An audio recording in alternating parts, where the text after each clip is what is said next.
তাল বাহানা করা হয়েছে, জাতীয় ঐক্যমত্যে এতগুলো বৈঠক হয়েছে, এতগুলো ধারাবাহিকভাবে আলোচনা হচ্ছে, কিন্তু পরিতাপের বিষয় কি কারণে আপনারা ঐক্যমত্যে আসতে পারতেছেন না? এত বিভেদ, এত মতভেদ কেন হচ্ছে আপনাদের সাথে? সংগ্রামী তৌহিদি জনতা, আজ আরো একটি বিষয়, এই পরিস্থিতিতেও জালেম সরকার বিদায় হয়েছে, কিন্তু তাদের চিন্তা চেতনার মানুষ আমাদের কাছ থেকে দূর হয় নাই। প্রাইমারি স্কুল, সেখানে নাচ গানের শিক্ষক নিয়োগ দেওয়ার সিদ্ধান্ত নিয়েছে।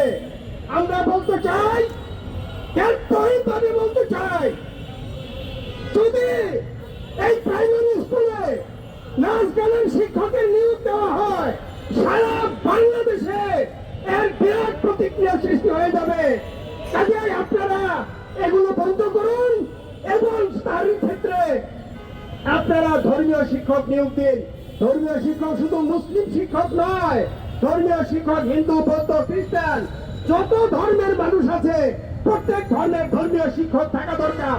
আমরা তাদেরকেও ওভারটেক করছি না, বাইনট করতেছি না। আমরা মনে করি যে এখন থেকে এই সিদ্ধান্তগুলো যদি আপনারা না মানেন, ইনশাল্লাহ আমরা আমাদের নেতৃবর্গের কাছে অনুরোধ করব, ভবিষ্যতে আরো অনেক বড় কর্মসূচি, বৃহত্তর কর্মসূচি দিয়ে আমরা রাজপথে নামবো ইনশাল্লাহ।